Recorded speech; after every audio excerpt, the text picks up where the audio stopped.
What is up, guys, and welcome back to the Sweat It Out podcast. We have a special guest, and we've been waiting for this one for quite a while, and we're excited to have him on. He is an American entrepreneur, author, philanthropist, and a real estate mentor. He is a USA Navy veteran turned real estate investor and the founder/CEO of Clever Investor, a real estate education company in Arizona. Help us welcome Cody Sperber, a.k.a. the Clever Investor. Let's up, go. Man? What's going on, guys? How are you? Thanks for having me on. Hey, thanks for coming on, brother. So I'm going to open up. I want to ask the first question, man. So how has business been going? You've been doing this for 18 years. How's the real estate market, and what do you think is going on? Bryan, we're killing it. We're killing it. I mean, think about, it's almost unprecedented. And I've been around for the last major crash, the ride back up, which is now probably going to shift back to another major crash. Normal market cycles are every 12 to 15 years. And then COVID hit and it just threw everything into a complete tailspin. We were already at the top of a market that the ceiling literally blew off once COVID hit. Supply chain broke and prices just went up and up and up. Nobody ever could have seen this coming. And it has been just literally a perpetual printing press in the real estate business. If you're a realtor, if you were in mortgages, if you were an investor and you weren't printing money the last like 2.5 years, you really sucked. However, and I built more wealth over the last few years than I have in the previous probably 15. Things are changing.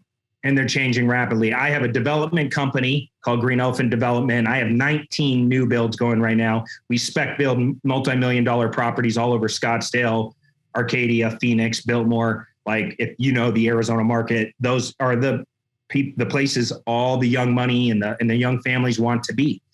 And we've been growing a huge Airbnb portfolio. I own tons of multifamily.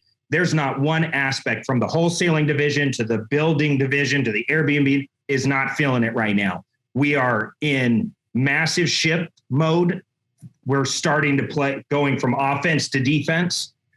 We're being very, very careful. Like, our only job over the next 3 to 5 years is to protect the football and play really smart, because there's going to be a lot of people, just as much people became real estate millionaires over the last few years, they're going to get smashed. And when you look at the mechanics of our currency and the economy, it's bad out there. It's much worse than they're telling us. It's going to get much worse than people currently are feeling it right now. 9.1% inflation. The last time inflation has been this high was November of 1981. So, the consumer price index is red hot. It's out of control. Inflation's out of control. Prices are out of control. There's not a lot of hope with our current administration that they have a plan. I don't think you can have a plan when you print $5 trillion and hand it out to people and incentivize people not to work, not to produce. What do you think is going to happen? You devalue the currency and you minimize our output as a country. And there's a price for that. There's a cost. And people hopefully did a good job saving and investing their money over the last few years. Why times were good, because now that it's shifting, it's going to get really rough for people. And the reason I wanted to do this podcast, because, I'm probably more nerdy than some of your other guests. I love stats. I love analytics. I love talk. Like, you'll hear me because I research, man. I research. The average American makes $68,000 a year. That's it. They save less than $1,000 a year. And the average home price is over $400,000. The average interest rate is over 5%. It's like 5.5%. That means about 59% of your take-home after-tax income is being spent on one item. If you bought the average home in America and you had a normal job, 59% of your income is going to your house. And your housing, people can't afford it. And so I'm really scared for people. So hopefully my message here today, we're going to talk about investing. I own lots of real estate. And I own a lot of other businesses. I've taken my real estate profits, started Clever Investor, an education company. That's one of the largest education and software companies in the country. I'm a phenomenal direct response marketer. I don't want to toot my own horn, but I'm one of the best in the world. I spend millions and millions of dollars on Facebook and YouTube ads every year, bringing people into my education businesses. I own a supplement company called OSnap, which is a network marketing company. I started it a year ago with my good friend, John Malott, business partners with Terry LaCour, who's a billionaire out of Texas. It's a network. It's my first time owning a network marketing business, but it's starting to scale, man. People are jumping on board like crazy. Everybody's loving our products. I own 4 different masterminds. People pay anywhere between $35,000 up to $100,000 a year to get in the room with me and my business partners. And we have hundreds of members, and we do things at a very high level. That all started from making a decision one day to get into real estate. But I'll tell you this, I am worried about where things are going, and people need to pay attention to some of the stuff we talk about in this podcast. Because I think it's going to save them a lot of financial pain. So I have a question for you. There's, I think this is like a two-headed, dragon, or whatever you want to call it, the situation we're heading into. But going down to with the real estate, there is low inventory right now. And I was looking at the chart the other day of construction is not meeting the demand. So this is a very unique situation that we're in the economy, because normally when you have a recession, typically the housing prices will go down, but it looks like it's kind of stagnating at the moment. Do you feel, number one, I'm going to ask you this. Do you feel that the government is going to try to, pump more money to incentivize developers to start ramping up production, number one? And then number two, for those in the real estate market, what should be their business model heading towards high inflation, a recession, so they should be aware of? Bryan, 2 great questions, man. So first up, you're right. Our saving grace in real estate, unlike stocks, unlike crypto that plummeted off a cliff, real estate's holding strong right now because we have a supply issue. There's more demand than there is supply overall nationwide. And if you look at the charts of June, which is the last full month we've had, it's a red hot market. The whole country is overheated if you look at just 1 month snapshot. But if you look at June of 2022 compared to June of 2021, in the last 30, 45 days, there has been a massive expansion of homes on the market. Here in Phoenix, Arizona, we went from 8,000 homes to 14,000 homes. We're almost right now at 20,000 homes. We'll be at 20,000 homes within 2 weeks. People that have Airbnbs, one single investment property, a secondary property, maybe a vacation home, anybody who inherited a property that was kind of holding on to it, thinking I'll be an accidental landlord, they're all putting it on the market right now. Anybody with extra real estate is hitting the market right now because they all read the tea leaves. We all feel it. The thing's shifting. And if we were at the top of a market over the next few months, we're going to see it start really sliding. We've had more price decreases on the MLS in the last 30 days than we have in the last 2 years. 25% price decreases on average nationwide. So while if you look at a snapshot of we have no inventory, builders can't afford to speculate and build because it takes years to build a development. And if interest rate, just think about the core economics. If inflation's at 9%, right? You can't, and interest rates are now at probably 6-ish. Builders might, on a mass scale, might be getting in the 5s or 4s still. But if inflation goes higher, it's just that means their cost is going up so much more than just their interest rates that they cannot afford to carry it for 2-3 years while it takes to build out a community. So nationwide builders are pumping the brakes. They're trying to dump what current inventory they have. The banks have restricted the lending. That's always the first thing to go. The lending pulls back all of their massive lines of credit, because even hedge funds, if you understand how a hedge fund works, hedge funds go and raise, let's just call it $100 million. Then they take that $100 million and they go buy $100 million worth of stock. They buy a portfolio of stocks. Then they borrow against their portfolio and go and get a line of credit to buy real estate. So they're just playing the money game. They're arbitraging interest rates between all of these different pieces. Well, when stock market goes like this and their line of credit shrinks to nothing and they call it back, the hedge funds stopped buying immediately 1 month ago, the second the stock market plummeted, because their lines of credit dried up. And we had 5 escrows cancel, because I sell a lot of properties to hedge funds. I had 5 escrows cancel in one day. They walked away from $5,000 non-refundable earnest deposits on all 5 in a single day. And I called up our rep And I said, hey, what's going on? Like, is this something I should be worried about? And he said, well, we've never had it happen yet, but they canceled 300 escrows in one day. And it was like, and you walked from all of that earnest and they're like, yeah, it's mathematically way better for them to do that because they can't afford to close on any of the properties because they don't have a line of credit anymore. So unfortunately, supply is expanding rapidly. Prices are decreasing rapidly. People's behaviors are changing rapidly. I think what we were used to of this really limited supply is going to open up. We're going to see a lot more supply hitting the market. So there's nothing we're going to be able to do to stop it. And builders cannot build their way out of it. Normally in a housing recession, we lead people into the recession, but we also lead people out of it as builders. I don't see us being able to lead people out of this one. It's going to be a really weird environment over the next 5 to 6 years. And obviously we don't have a crystal ball, but it doesn't feel like it's normal by any sense. And even building resources have gotten up in pricing too. All the resources and the supplies. Dude, it's awful. It's awful. It's double. It's double, if not triple. It's wild. It's awful. Man. It's wild. And it's like, we live here in Miami. So it's like, and that was going to be my next question because, you know, as you're saying, the whole country, you know, we live here in Miami and we've been experiencing this whole boom, you know, obviously being here in Miami, everybody from New York, you know, we've gotten some Californians, but, you know, a lot of people from New York coming in and just dumping all their money here.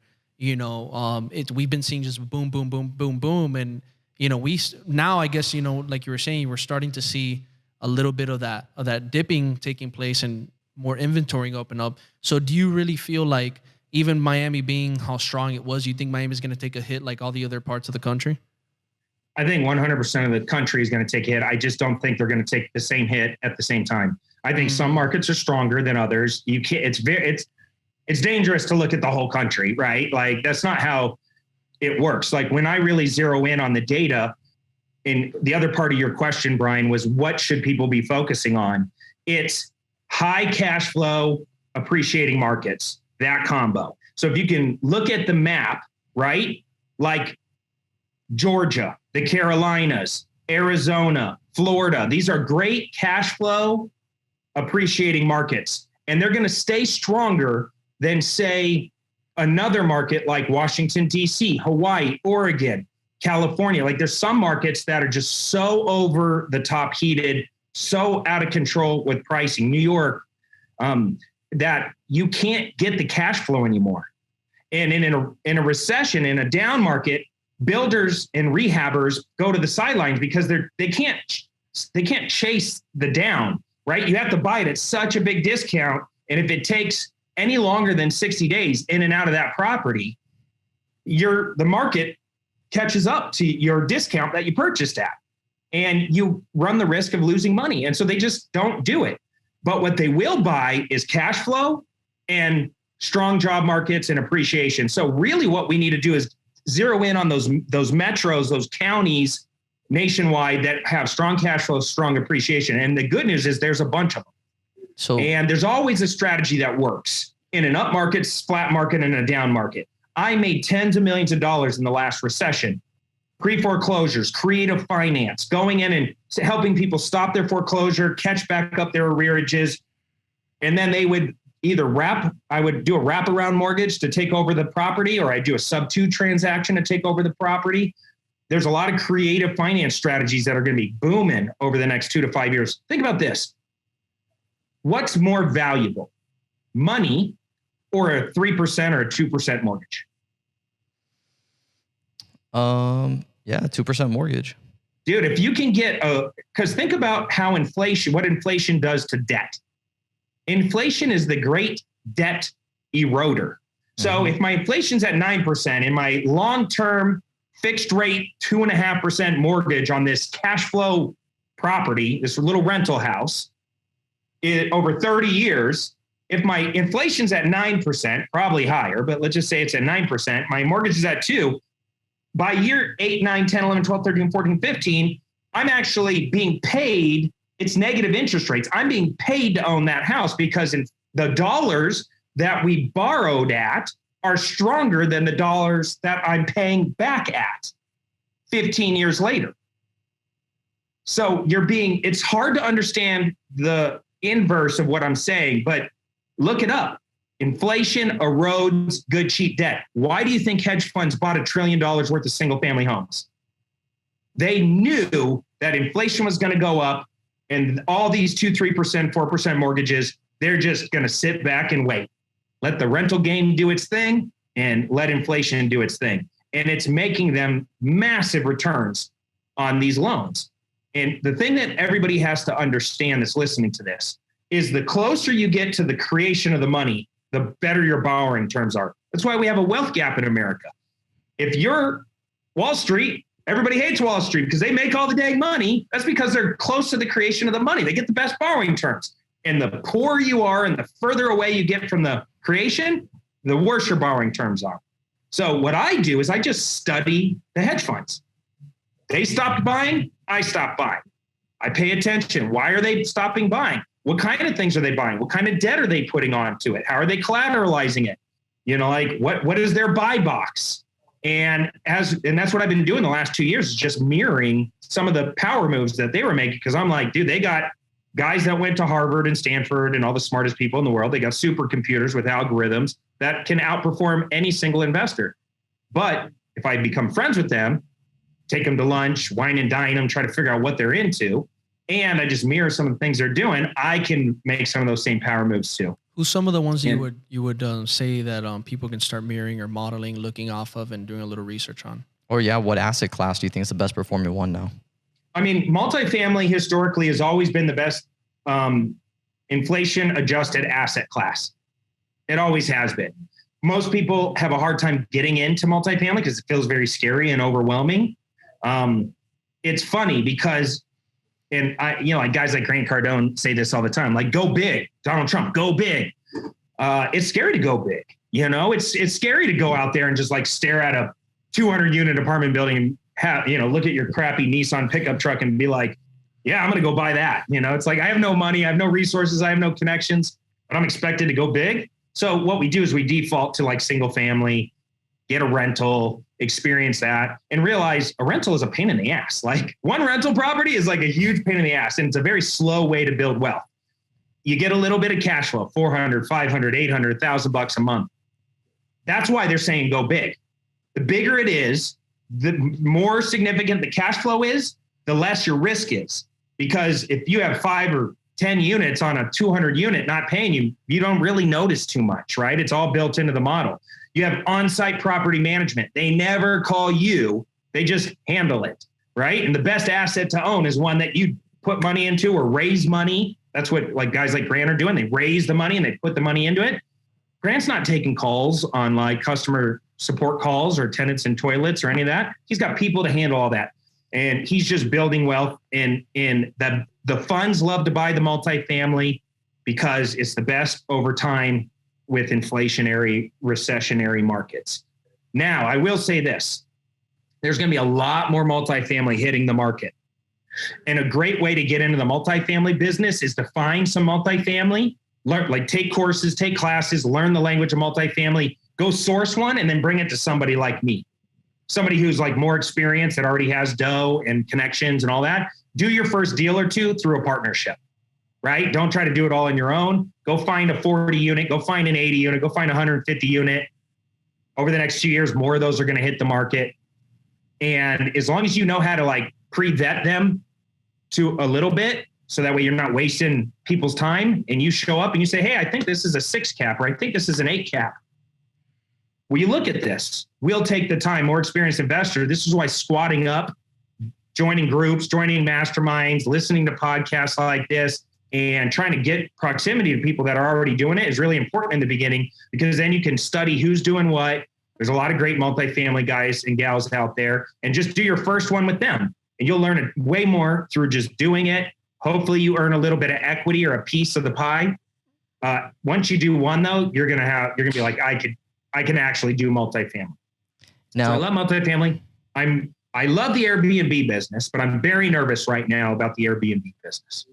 I have about 50 or 60 Airbnbs.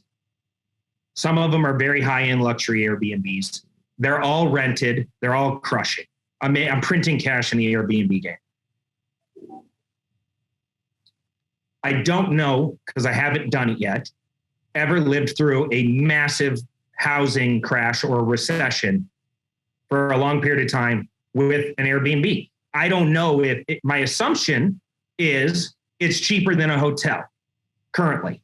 Because if I have a large family and I go rent a 6-bedroom house, I can put 2 or 3 families in there. We can kind of jump in on it together. As long as it has a pool and fire or a hot tub, or like it's themed out and it's got a lot of bedrooms, I kind of like the Airbnb space.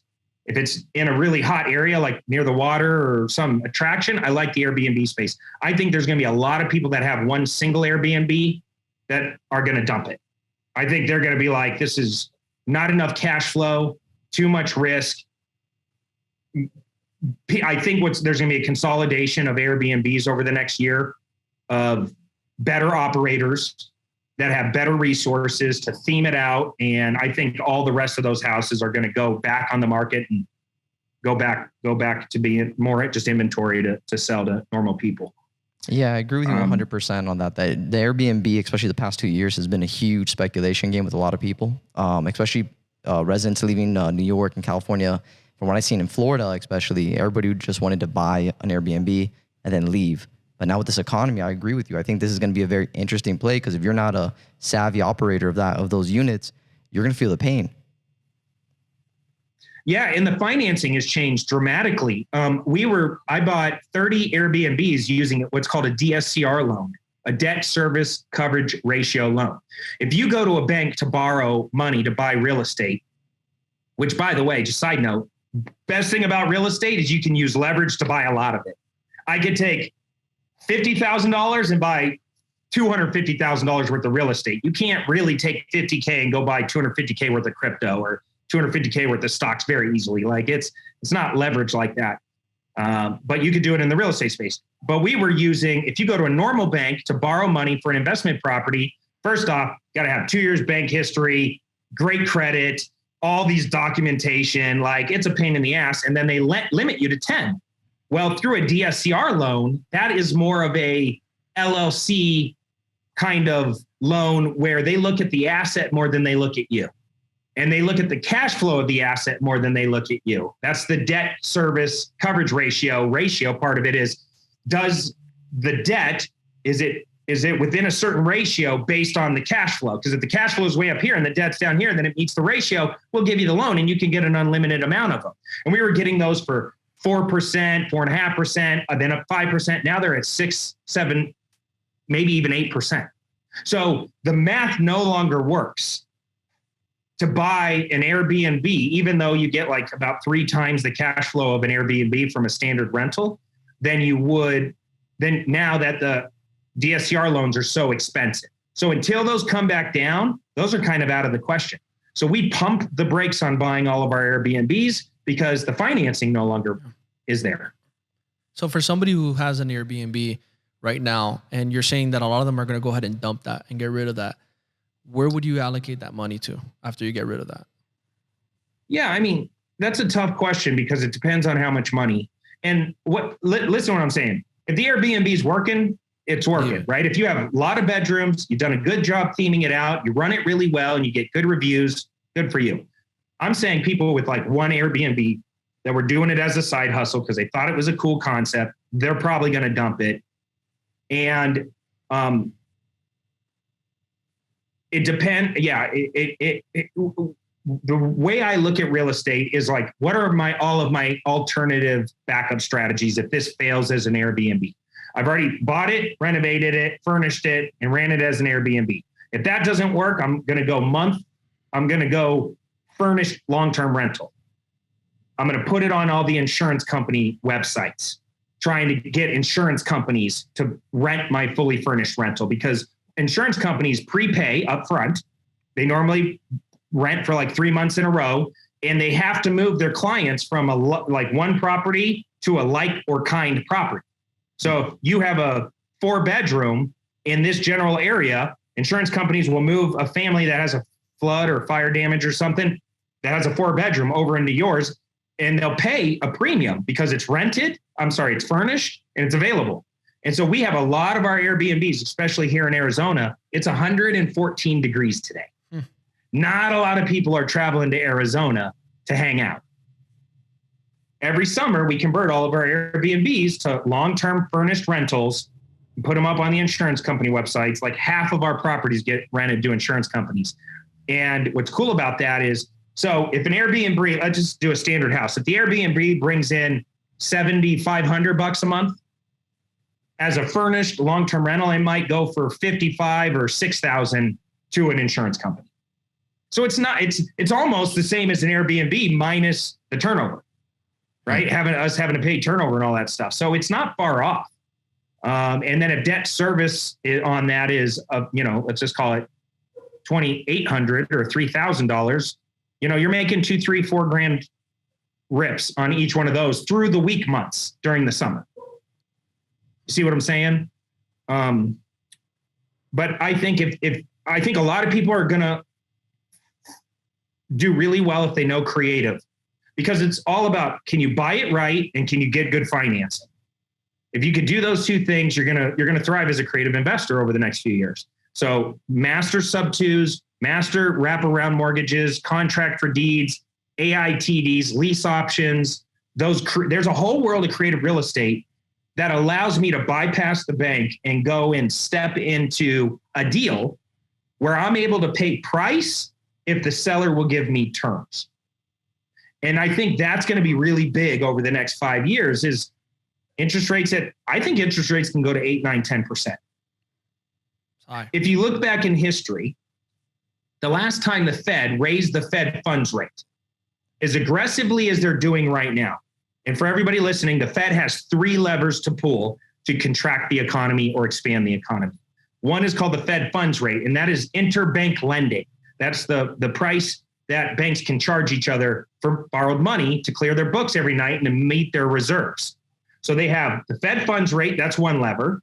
They have open market operations, that's another lever. That's buying and selling of treasury bonds. And then they have the changing of the Federal Reserve, the reserve account amounts. Fed funds rate and the reserve account are kind of tied together. Well, the last time the Fed, when COVID hit, we dropped the Fed funds rate to 0. The last time they raised it as aggressively as they're raising it right now was in 1994, and they raised it 300 basis points. When that happened, the cost of everything shot up through the roof. Your credit card shot up through the roof, your lines of credit shot up through the roof, and mortgages shot up through the roof. Now, Fed funds rate isn't necessarily directly tied to mortgages. The 10-year treasury bond is tied to mortgages, but Fed fund rates does affect, and normally they do open market selling of bonds and open market operations in step with raising the Fed fund rate. So we raised it 50 basis points, 50 basis points, 75 basis points. We're going to do another 75 basis points. They're probably going to raise it up to about 4, maybe a little higher, maybe a little lower, but it'll be somewhere in there. Before COVID, we were at I think 2 or 3, and they slammed it to 0. The last time we raised it up to 300 or 3 basis points or 3%, interest rates went from 6 to 9.5 in 1994. That's kind of an indication what's happening in our economy right now. We saw interest rates go up 2 points. What if they went up another 2 points? Could the normal person afford a house? And the answer is no. And so there's multiple things happening at one time. We have big corporations, AKA hedge funds, buying up billions and billions of dollars worth of single family, taking it off the market. You have supply chain breaking, making less supply, harder for builders to build and put the supply out there. We have interest rates rising, which are cost of finance is going through the roof. We have inflation going through the roof. And we have the Fed who keeps telling us inflation's so out of control, we have to destroy demand. They literally use the words destroy demand. And they're going to raise it so many more times over the next year. The next Fed funds meeting is the Fed FOMC meeting is July 27th. So here in, what is it? A week or two. Yeah, next week, I think, right? So they're going to raise it probably 75 basis points, and the market's going to react probably negatively, and everything's going to get more expensive. And this is going to go on for a while, at least throughout the rest of this year. Now, the question is, next year, what are they going to do? Are we able to put ourselves in enough pain to fix our currency problem?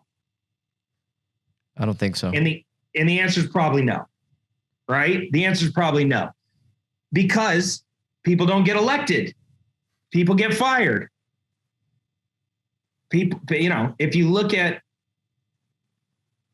the way our system is set up, it's not designed to go through that kind of pain. We're the number one superpower in the world. We can't be failing like that. And so I think that they're going to pull it back.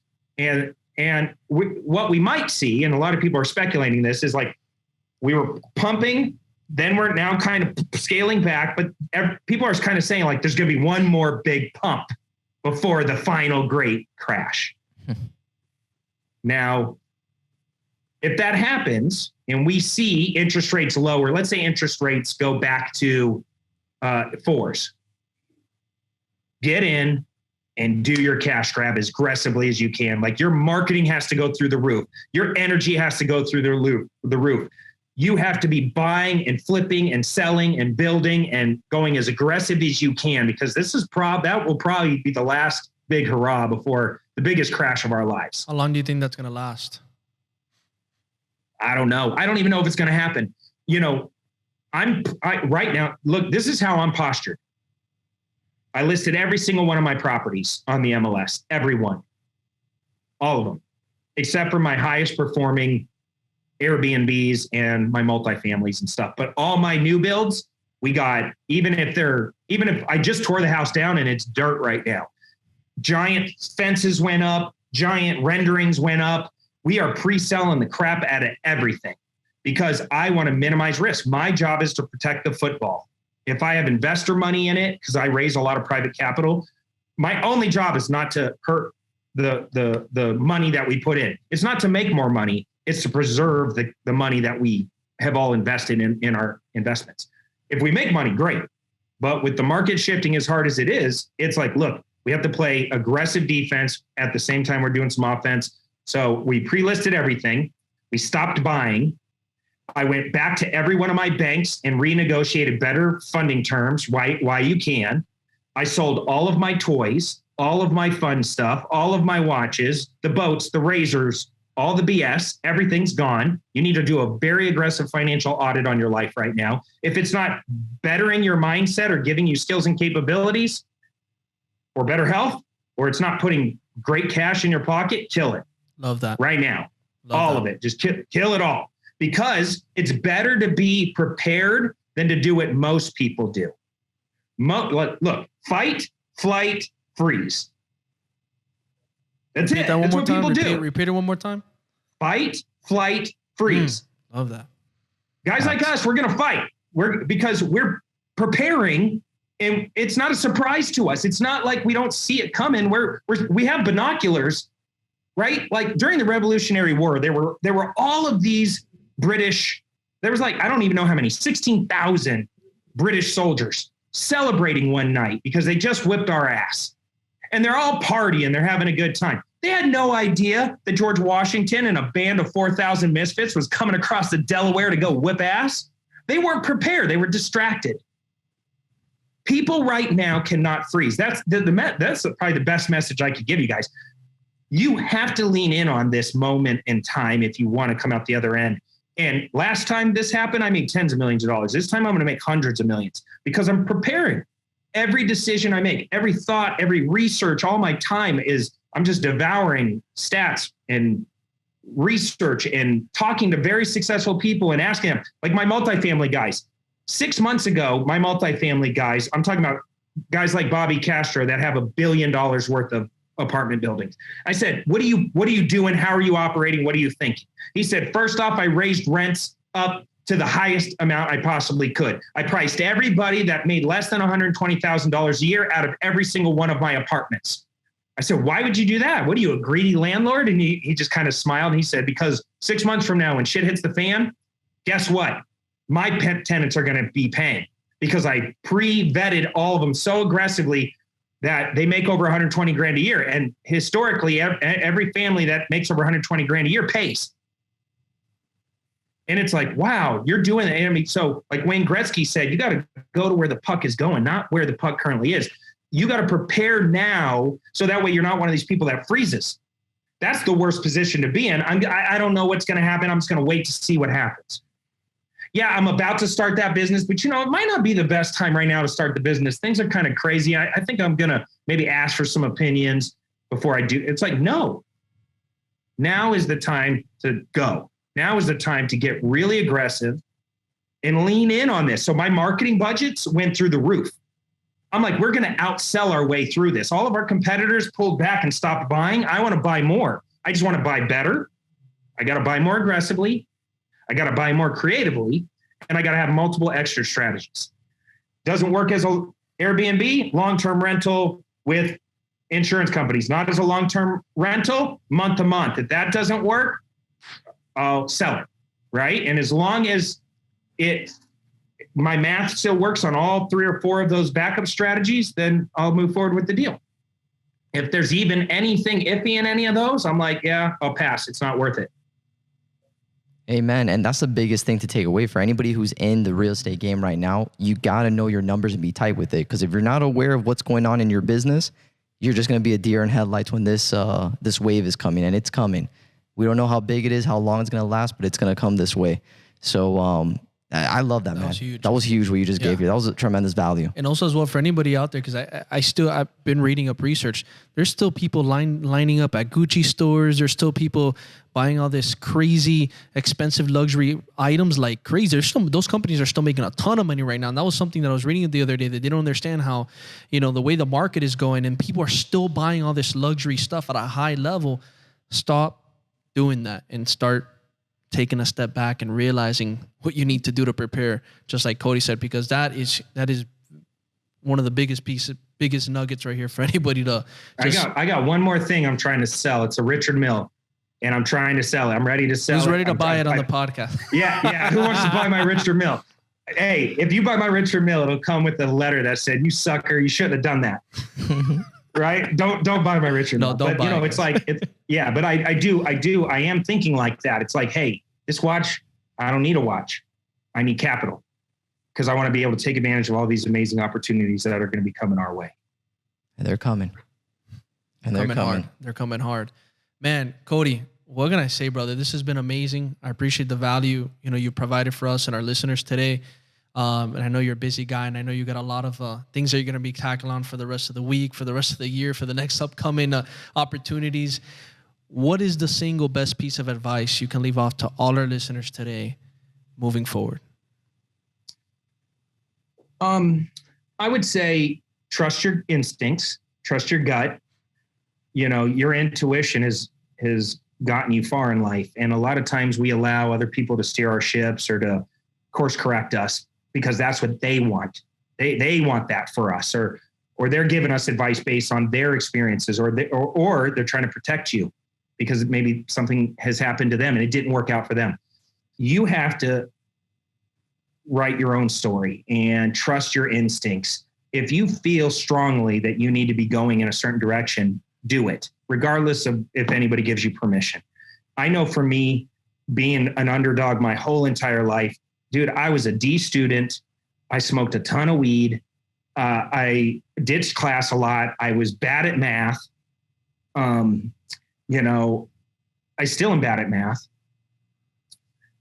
I always had a hustle mindset, but I didn't have skills. I couldn't play sports. I can't really dance, even though in my mind I can. I just was never going to be the guy that was class valedictorian. It just wasn't in my upbringing. But I always knew I wanted more. And thank God I trusted some of my gut, even in those times where it felt like everything was stacked against me. And my parents were sitting me down and saying, dude, rich people get into real estate. You look like you're 14 years old, Cody. Who's going to take you serious? You drive a shitty Nissan pickup truck. You have no money. You don't know anybody in real estate. Go to college, stay focused. What are you doing? And this is my dad, my hero, who, by the way, works for me now. I retired my parents I became a millionaire at age 28, multimillionaire by age 30, retired my parents a year later. He's been retired ever since. I asked him to come work for me just because I wanted to be around him more. Best blessing I ever had, becoming an entrepreneur and being able to help my family like that. But if I would have listened to him, I'd still be where I was back then, a broke bookkeeper, right? And so for a guy who was bad at math, I actually got a job as a bookkeeper. 34 grand a year. Never more money at the end of the month, always struggling. There's only 3 ways to get wealthy. That's it. You either inherit your way to wealth. Unfortunately, most of us will never have that experience. You can entrepreneur your way to wealth.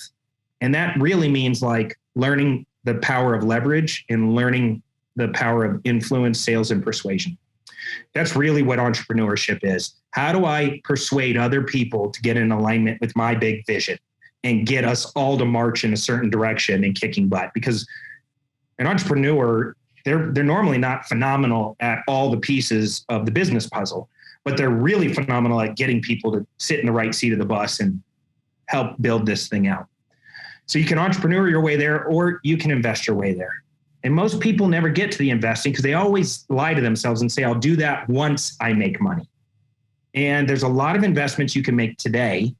And this is why I love real estate, is because in crypto, I love crypto, even though it's getting pummeled right now.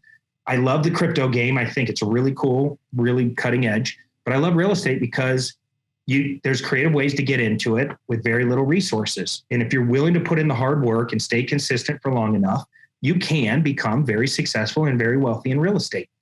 And I've seen people that I would have discounted in a heartbeat. I had a lady who cleaned houses. She had never owned a computer before. And when she signed up for my program, she went to a freaking library and used the public computer. No way I would have thought a year later, she was writing me this long letter. I got it in the mail one day. She said, Cody, I just want to thank you. I just moved to Costa Rica. I bought some land. I sold my cleaning business, and I'm now retired because I own 50 houses that pay for my life. And I was like, never in a million years would I thought that lady was going to win, but took her in less than 2 years. She lives her dream on some beach in Costa Rica. So don't listen to anybody but your gut. Do what is designed for you, because we got one shot at this thing. So that's the advice.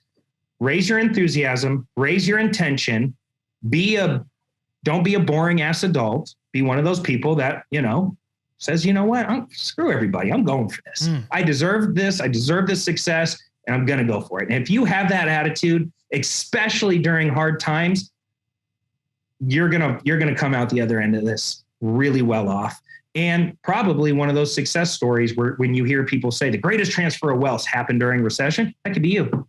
In fact, it will be you if you attack it with that attitude. Powerful. 100%. You guys heard it. Trust your instincts. Write your own story. Cody, where can people find you, connect with you? Where can they get access to your courses, materials, resources? Plug it up. Yeah, just at Clever Investor on the majority of social platforms. So just search for me at Clever Investor. I got tons of free training that I have out there. If you go to Instagram at Clever Investor, the link in my bio, there's always free stuff. I'm always giving away free stuff. I'm at the point in my career where I'm not trying to sell courses anymore or any of that stuff. I do want to do deals with you. That would be really cool. How cool would that be? Like if you were a deal finder and I had the money and the resources to pull it all off, and then we split profits. Like that's a great way to learn real estate, better than buying courses. So that's like where I'm headed. DoDealsWithMe.com is my latest and greatest kind of thing that I'm focusing on. And I'm even giving away free software with data that helps you find the deals. Because if I can create an army of bird dogs, right, an army of deal finders that just bring me deals, what a great relationship. You learn real estate, you get paid to do it, earning and learning, and I get way more deal flow. It's a win-win-win. So Do Deals With Me is probably where I would send you guys, and just say hello if you find me on social. Guys, go get your deals right away. And if you got value out of this podcast, please do me the favor of grabbing that one thing that stuck out to you the most. Start applying it today, not tomorrow, not the next day, not the next month or the next year, but today. You got to be prepared. So guys, we appreciate the love. Again, if you got value, like, subscribe, comment, share, drop a rating, leave a review, because the more love you show us, the more love we can show back. Till next time on the Sweat It Out podcast.